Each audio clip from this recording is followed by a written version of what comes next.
l'Afrique, c'est près du quart des membres de la FIFA. Et l'un des gros problèmes du continent africain, c'est deux choses. C'est la gestion et de faire entrer de l'argent.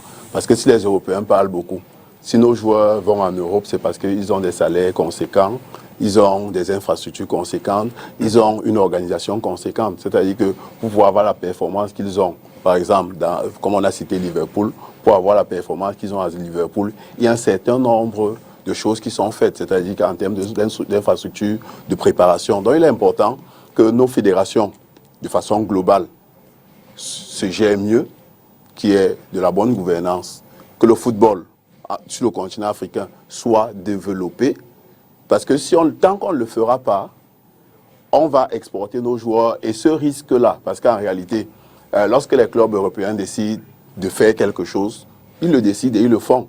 Et que lorsqu'il y a des personnes qui essayent de sortir des rangs, il y a eu des grands clubs européens, quelques-uns, qui ont voulu créer une compétition parallèle, et l'UEFA a trouvé un moyen de les remettre sur les rangs. Tout simplement parce qu'ils ont une certaine structuration, ils sont bien organisés. Il est important que notre football soit mieux organisé parce que la plupart des fédérations africaines ont du mal à leur gestion, ont du mal à développer le football sur le continent.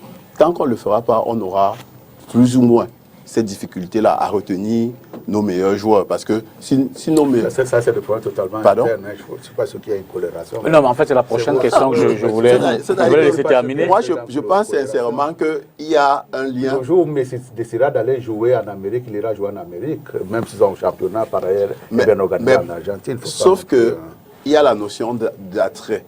C'est-à-dire que mieux vous êtes organisé, plus il y a de ressources, plus les gens ont tendance à vouloir... Parce que la logique de l'immigration, c'est qu'on quitte d'un point A pour aller à un point B, où on est mieux qu'au point A. Les gens ne quittent pas l'Afrique pour aller en Europe parce que là-bas, ils seront moins bien traités que chez nous. Je prends le cas du Cameroun. Notre championnat est quasiment à l'arrêt depuis 3 ou 4 ans.